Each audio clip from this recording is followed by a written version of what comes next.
When you stop chasing, you reclaim the energy that was being poured into someone else who didn't value it. You pull back your power, and for the first time in a long time, you start to realize how much of yourself you gave away in the name of love, validation, or the fear of being alone. Detachment isn't about not caring. It's about caring more for your own well-being than for someone else's inconsistent. Emotional detachment is not indifference, it is wisdom. It is the realization that your emotions are sacred and not everyone deserves access to them. Most people think chasing is love. They think if you chase, you're proving your loyalty. You're proving you care. But in reality, you're often just proving your lack of boundaries. You're showing how far you're willing to go for someone who isn't willing to take even one step in your direction. And the more you chase, the more power you give away. You're reinforcing the idea that they're more valuable than you, that you need them to feel whole, that your happiness is attached to their presence. That's a dangerous game, because the more dependent you are on someone else's validation, the more disconnected you become from your own truth. There's a shift that happens the moment you say enough. The minute you decide you're not going to chase anymore, your energy shifts.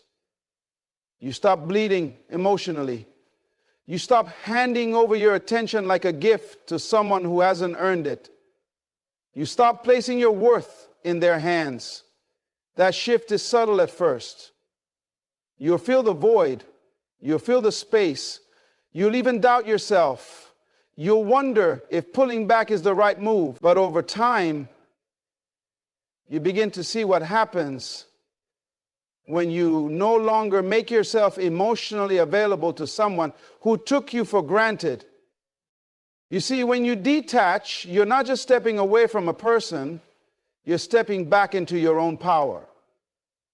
You're no longer participating in a dynamic where your value is measured by how much effort you make to be seen, to be heard, to be kept. You start to see yourself through a different lens, not as someone who was left, but as someone who chose to stop settling, as someone who refused to chase after someone who couldn't see what was right in front of them. That's the beginning of transformation. Emotional detachment is not about bitterness. It's not about playing games. It's about maturity. It's about recognizing that your feelings are real, but your emotions shouldn't control your actions. You can care deeply about someone and still decide to let them go. You can miss someone and still decide to protect your peace. That's not weakness. That's emotional intelligence. That's growth. And growth isn't always loud. Sometimes it's the quiet decision to no longer respond, to no longer reach out, to no longer check up, to no longer beg someone to see your worth. You've been conditioned to believe that chasing means you care, that staying no matter what means you're loyal. But there's a difference between loyalty and self-abandonment. Loyalty to someone else should never come at the cost of betrayal to yourself. When you chase, you're putting your needs second. You're ignoring your intuition. You're abandoning your boundaries just to keep a connection alive that's already been dying in silence. That's not love. That's fear. Fear of being alone. Fear of not being enough. Fear of letting go. But here's the truth. What is meant for you will not need to be chased. It will recognize you. It will value you. It will make space for you. And when you stop chasing, you give the universe the space to realign everything in your favor. You stop blocking your own blessings by holding on to someone who was never meant to stay. You stop placing your happiness in someone else's pocket, hoping they'll give it back when they feel like it. When you detach, you allow reality to unfold without your interference. You stop manipulating outcomes. You stop trying to force someone to choose you. You stop trying to prove your worth. Instead, you observe. You allow the silence to speak. You allow the distance to do what words couldn't. You let the space you created become a mirror that reflects truth. And sometimes that truth is that they never truly appreciated you. Sometimes the truth is that you were fighting for someone who was never fighting for you. And when that truth hits, it's painful, but it's also freeing. You'll begin to feel lighter. Your mind will start to clear. You'll notice how much energy you spend overthinking, worrying, hoping, waiting. You'll realize that your peace was always in your own hands, not in theirs. And as you reclaim that peace, you also reclaim your identity. Because you were never meant to be someone who begs for love. You were never meant to shrink yourself just to be tolerated. You were meant to be seen. You were meant to be valued. You were meant to be honored. Not only by others, but by yourself first. And the only way to truly experience that kind of alignment is to stop chasing and start choosing yourself, choosing your peace, choosing your silence, choosing your healing, choosing your evolution. Detachment allows all of that to unfold. Not overnight, not without struggle, but over time, slowly, deeply, powerfully. The moment you step back and create space, everything changes. It's in that silence, in that stillness where the truth begins to surface, not just for them, but for you. Most people are terrified of silence. They want to fill it with noise, with distractions, with meaningless words and constant motion. But when you remove your energy from someone's life, that emptiness becomes undeniable. That space becomes loud. It becomes a classroom, a mirror, a confrontation they can't escape. Because when someone has grown used to your presence, your availability, your constant giving, they assume it's endless. They assume you'll always be there, answering the phone, replying to texts, picking up the emotional slack. But when you suddenly go quiet, it forces them to sit in the consequences of their actions or their inaction. Letting someone feel your absence isn't cruel, it's clarity. You're not punishing them. You're allowing the dynamics to reset. You're stepping out of the emotional equation so they can truly evaluate what your presence meant in the first place. See, people don't truly notice the value of something until it's no longer freely given. When you were always the one making the effort, initiating the conversations, holding the connection together, it was easy for them to overlook your significance. But when you create space, you take away their comfort zone. You remove the cushion they've been falling back on. And now they have to feel it, not just mentally, but emotionally. They have to sit with the void. And sometimes that's the only way they grow. In the space you create, accountability shows up. Suddenly, the excuses they use to justify their behavior start to fall apart. The reasons they told themselves to avoid committing, to avoid communicating, to avoid giving back, those reasons no longer hold weight when you're no longer there. When you were always present, they could avoid the truth, but your absence forces reflection, and reflection is where transformation begins. Now they start asking themselves, did I take her for granted? Why did she stop calling? Was she really the problem, or was I blind to what she gave me? That inner dialogue begins in silence, not in arguments. Not in long conversations trying to fix what was never appreciated in the first place. And for you, the space does something sacred. It gives you your breath back. It gives you time to see things from a higher altitude. Because when you're emotionally invested, you can't always see clearly. You excuse behavior. You shrink to maintain connection. You abandon your own needs just to keep peace. But when you step back, you start to see how much of yourself you are sacrificing.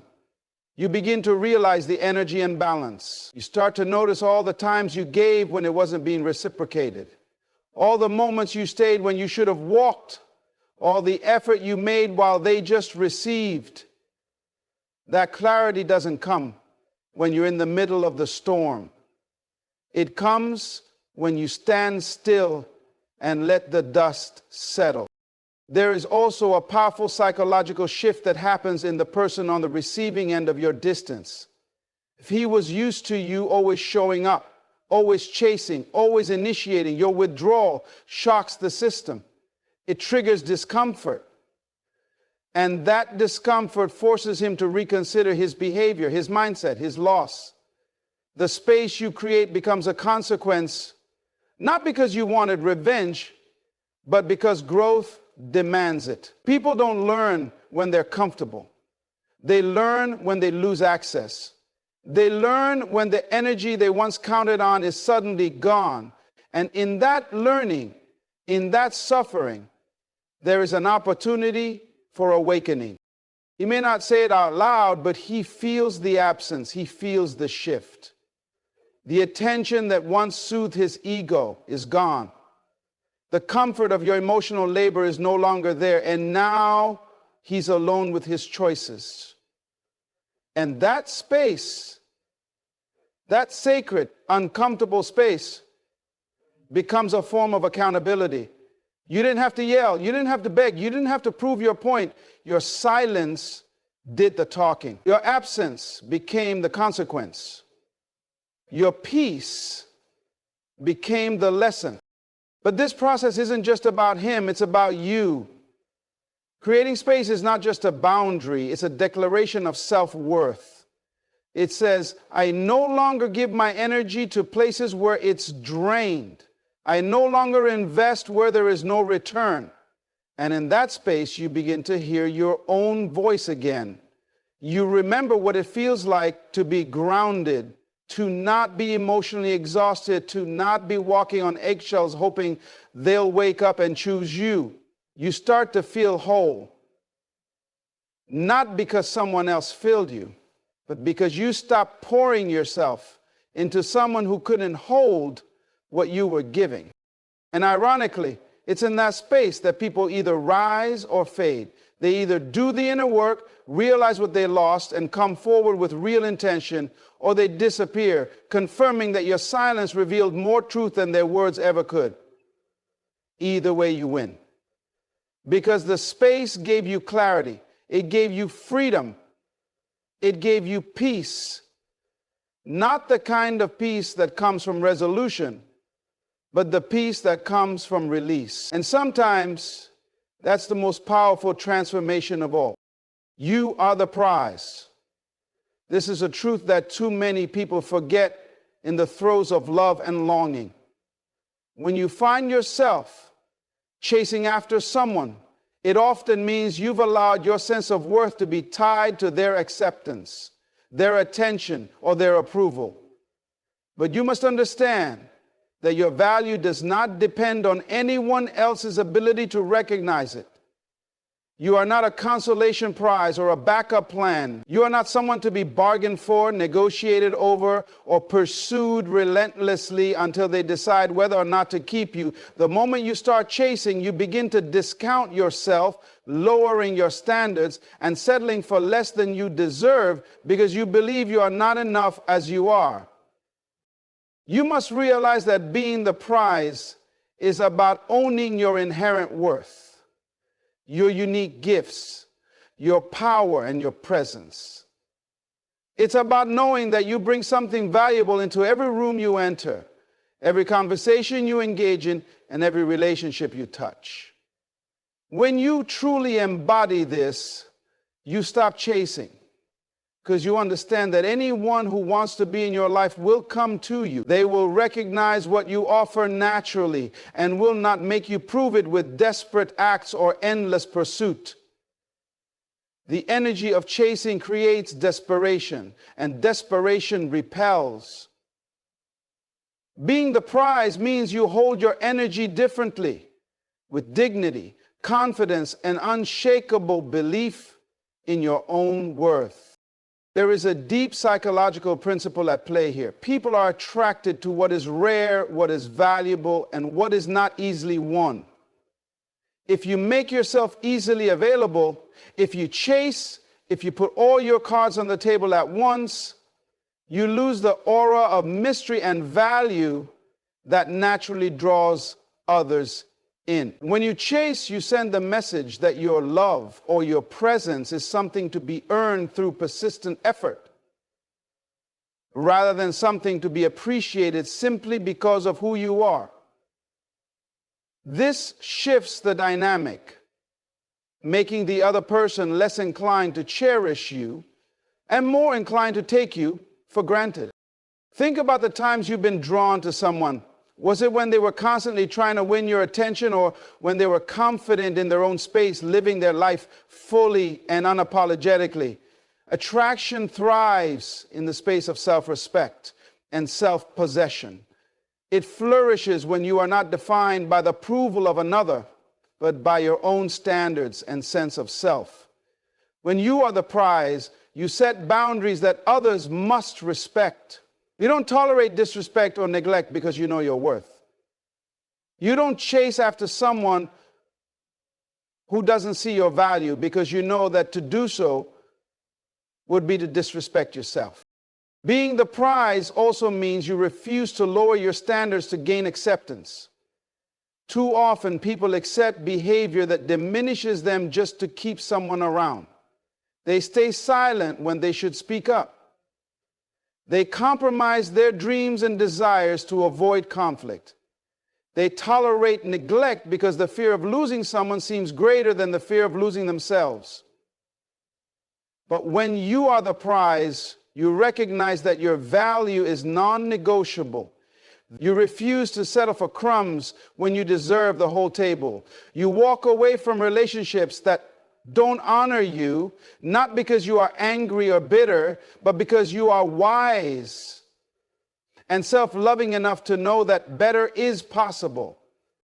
Chasing also blinds you to the reality of the situation. When you are constantly pursuing someone, you're often caught in a cycle of hope and disappointment, creating a distorted view that magnifies their good moments and minimizes the signs of incompatibility or disrespect. You become so focused on winning them over that you lose sight of whether they truly want to be won over in the first place. Being the prize requires clarity. It requires honest self-reflection and the courage to face the truth, even when it's painful.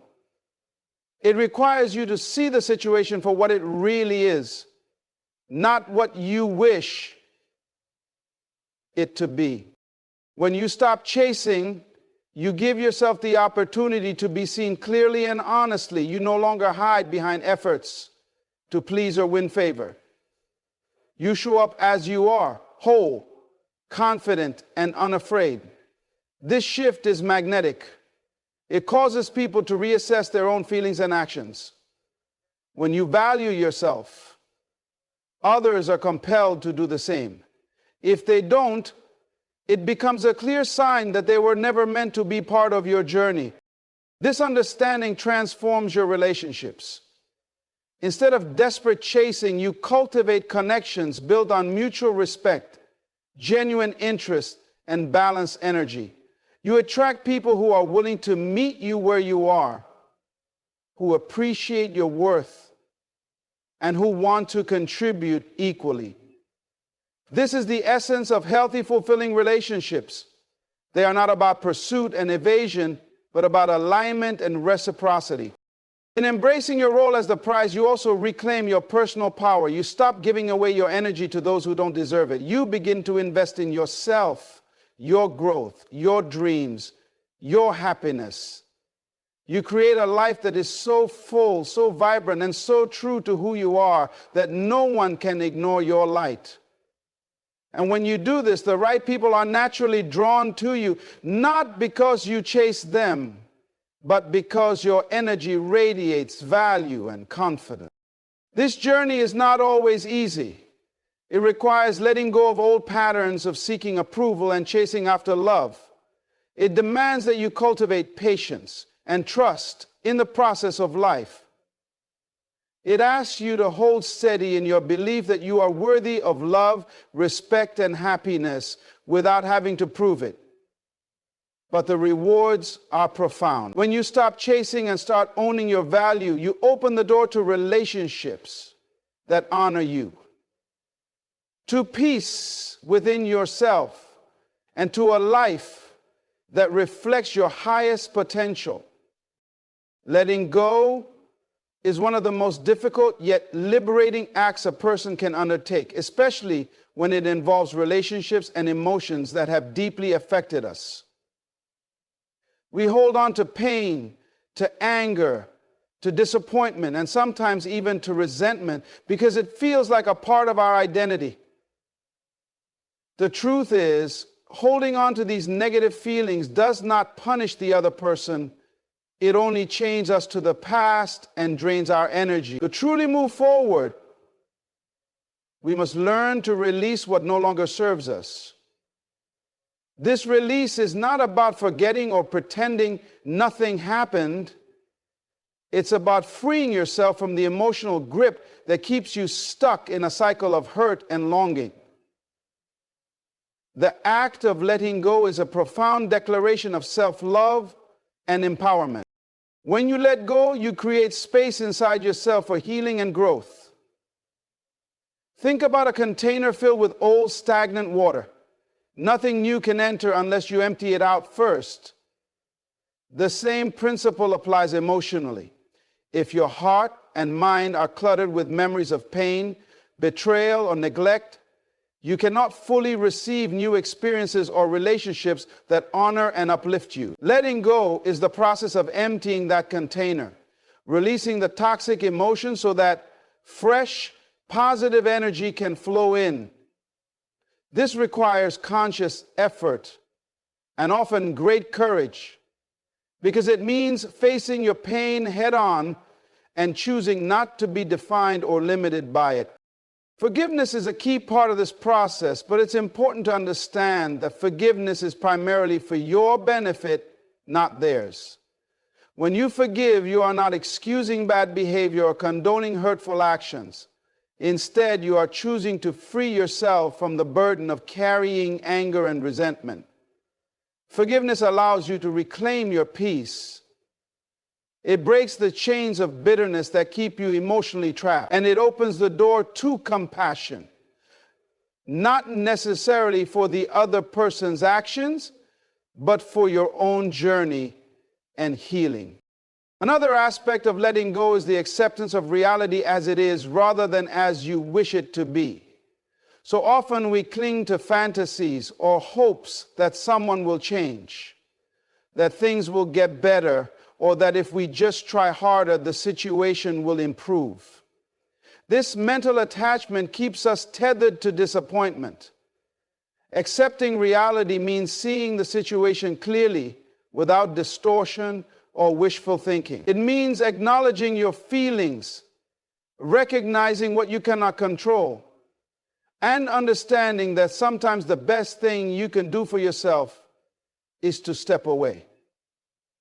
This acceptance is not passive resignation. It is an active, powerful choice to prioritize your well-being over your attachment to what once was or what could have been. Embracing the discomfort that comes with letting go is essential. The initial stages of release can be painful. You may experience loneliness, loss, or fear of the unknown. These feelings are natural and valid. But holding on to the pain does not make it go away. It only prolongs your suffering. When you allow yourself to fully feel the discomfort without resistance, you begin to move through it rather than around it. This movement is where transformation happens. Pain can either imprison you or teach you, depending on how you engage with it. Choosing to face your pain courageously and let it teach you is a hallmark of emotional maturity and strength. Letting go also means reclaiming your personal power. When you hold on to negative feelings, You often give the other person unconscious control over your emotional state. Your happiness becomes dependent on their actions, their acknowledgement, or their absence. By releasing those feelings, you take back control. You become the master of your own emotions rather than a victim of circumstance. This shift in power is transformative. It allows you to live with greater freedom, confidence, and self-respect. You no longer waste your precious energy trying to fix or change what is outside your control. Instead, you focus on nurturing yourself and creating a fulfilling life on your own terms. The practice of letting go is also a form of self-protection. When you hold on to hurt, you expose yourself to continued emotional harm. You carry wounds that can influence your future decisions, your self-esteem, and your ability to trust. By choosing to let go, you shield yourself from ongoing damage. You create healthy boundaries that protect your heart and mind. You learn to discern between what is worth fighting for and what is better left behind. This discernment is critical for cultivating relationships and environments that support your growth and happiness. Spiritual wisdom teaches us that holding on tightly often leads to suffering, while surrendering to the flow of life brings peace. Letting go is not about giving up on yourself or your desires. It is about releasing attachment to outcomes and trusting that life has a greater plan for you. When you surrender your grip on pain and disappointment, you invite healing and new possibilities. This surrender is an act of faith, faith in yourself, in your resilience, and in the natural unfolding of your journey. Practicing gratitude can be a powerful tool during the process of letting go. It shifts your focus from what you've lost to what you still have and what you can create. Gratitude helps reframe your perspective, allowing you to see lessons learned and personal growth gained from difficult experiences. It reminds you that even in hardship, there is something valuable to hold on to. This shift in mindset propels you forward, encouraging you to embrace life with openness and optimism rather than fear and regret. Finally, letting go is a continuous practice, not a one-time event. Emotions and memories may resurface unexpectedly, and that's okay. What matters is how you respond. Each time you choose to release the grip of negative feelings, you strengthen your emotional resilience. You deepen your commitment to yourself and your peace. This ongoing commitment to letting go ensures that you are not a prisoner of your past, but a creator of your future, free to live fully and authentically. Silence is a powerful force, often underestimated in its ability to transform situations and shift dynamics in relationships and within ourselves. When someone ignores you or creates distance, the instinctive reaction is to fill that void with noise, texts, calls, explanations, apologies, or even attempts to manipulate feelings. But true strength lies in mastering the art of silence. Silence is not just the absence of sound.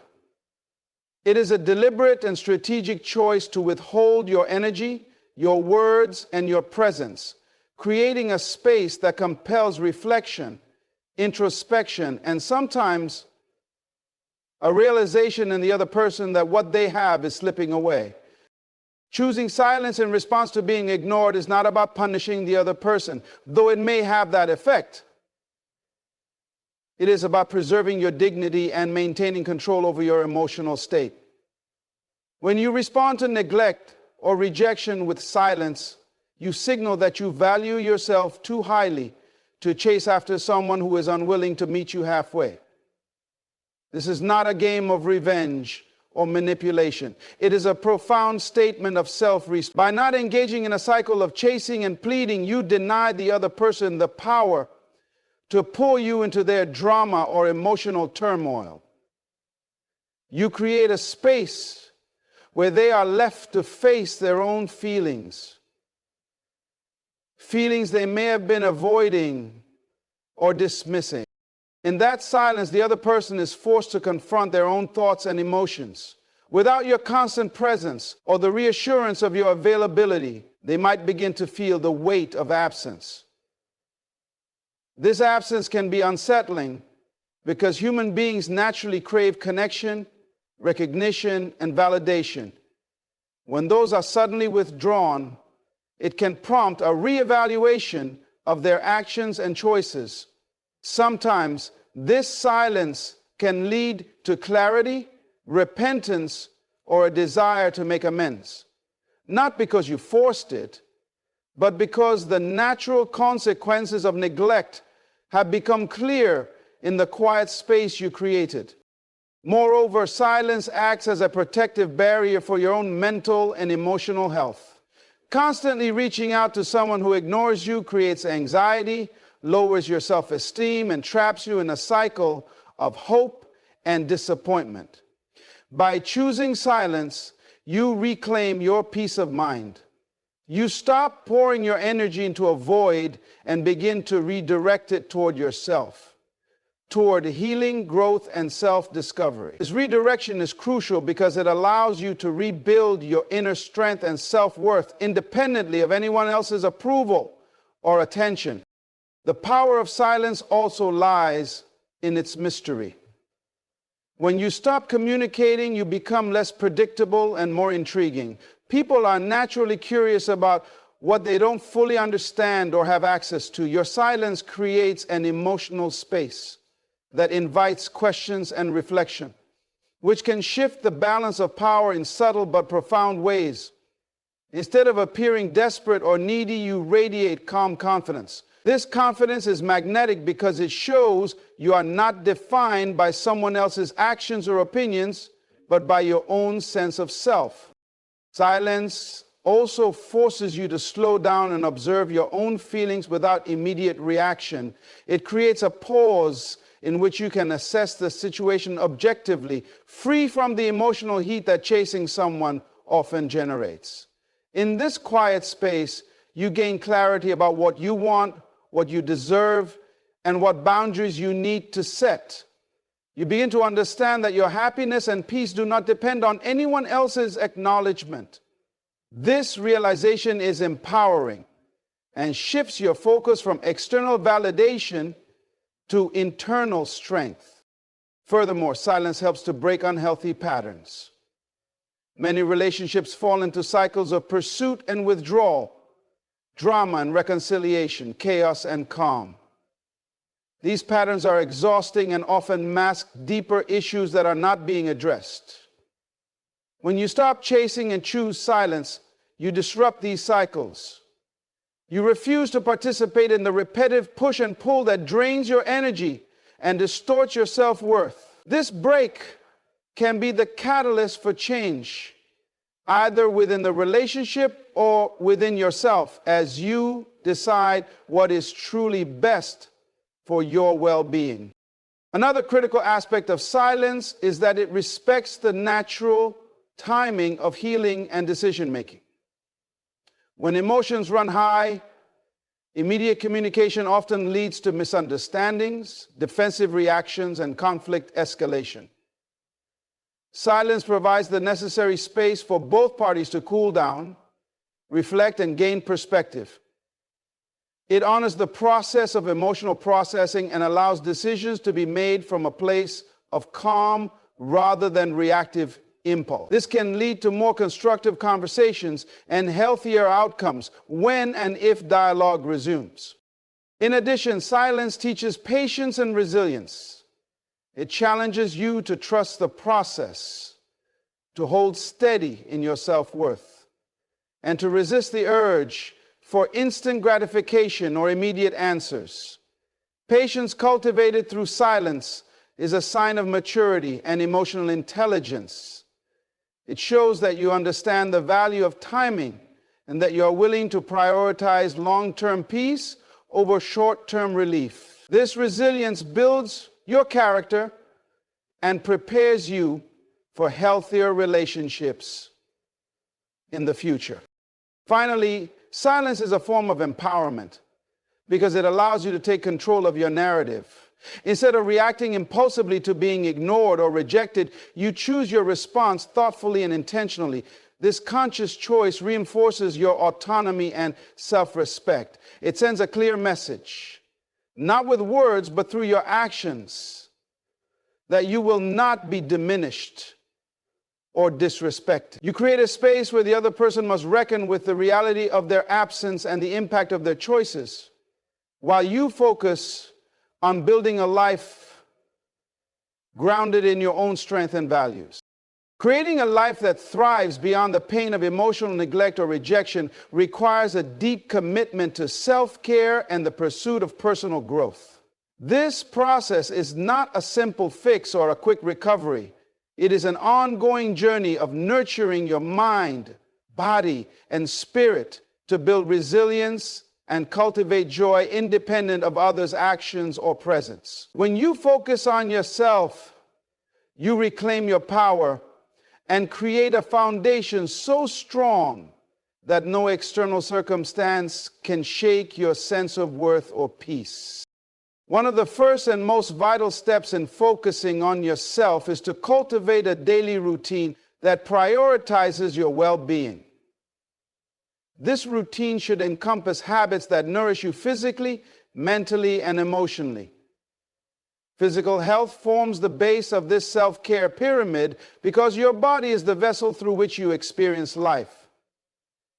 Regular exercise, sufficient sleep, balanced nutrition, and hydration are essential elements. When your body feels strong and energized, your mind follows suit, creating a positive feedback loop that enhances your overall mood and resilience.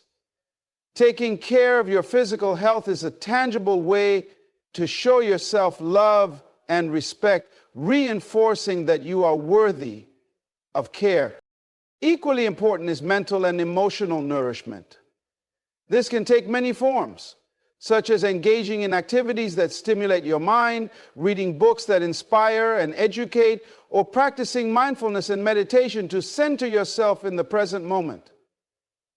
Mindfulness allows you to observe your thoughts and feelings without judgment, creating distance from negative emotions and reducing their power over you. Meditation can help quiet the mind's noise and foster inner peace, providing a refuge when emotional storms arise.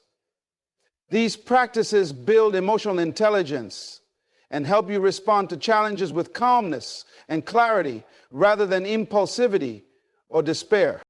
Focusing on yourself also means setting healthy boundaries. Boundaries are essential for protecting your emotional energy and maintaining your self-respect. They define what you are willing to accept from others and what you are not.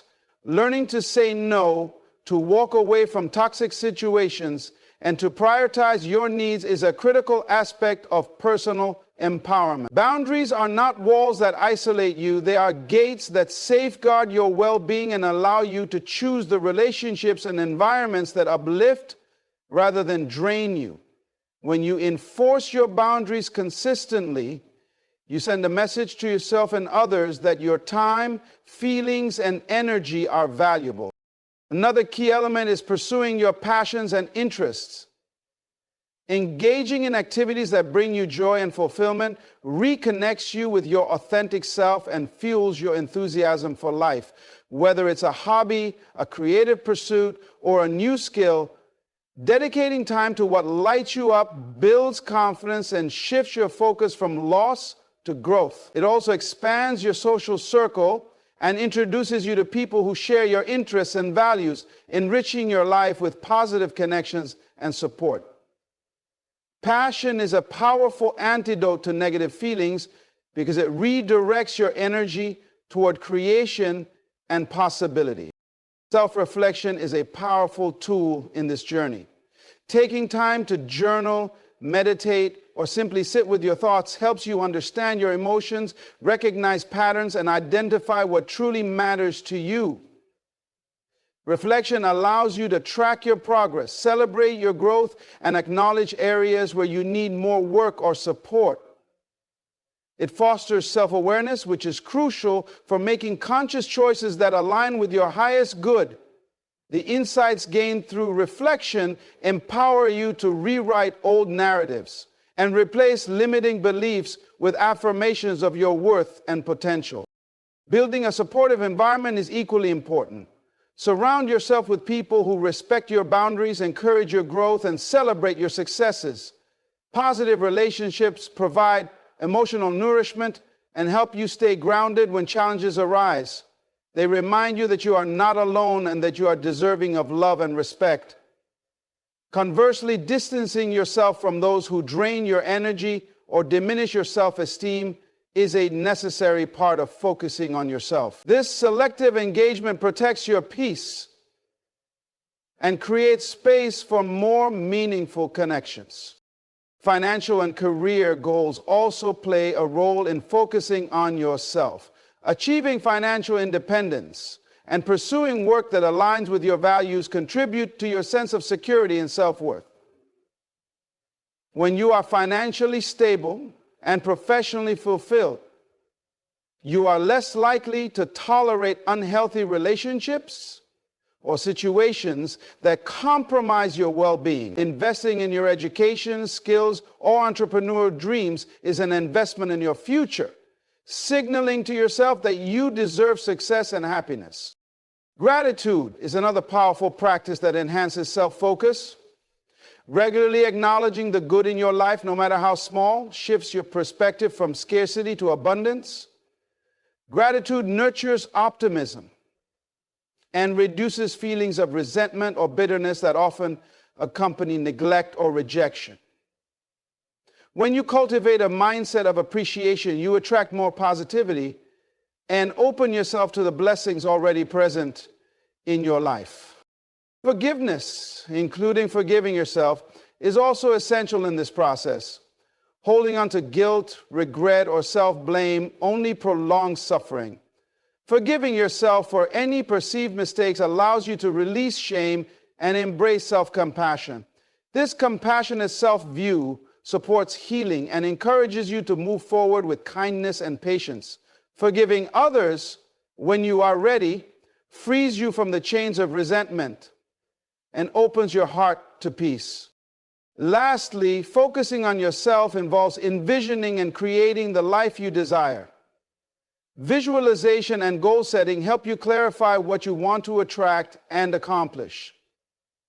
By dreaming big and planning strategically, you shift your energy toward manifestation and away from dwelling on past hurts. This proactive approach empowers you to take control of your narrative and build a future aligned with your deepest values and aspirations. Through this intentional focus, you transform pain into purpose and create a life that reflects your true worth and potential.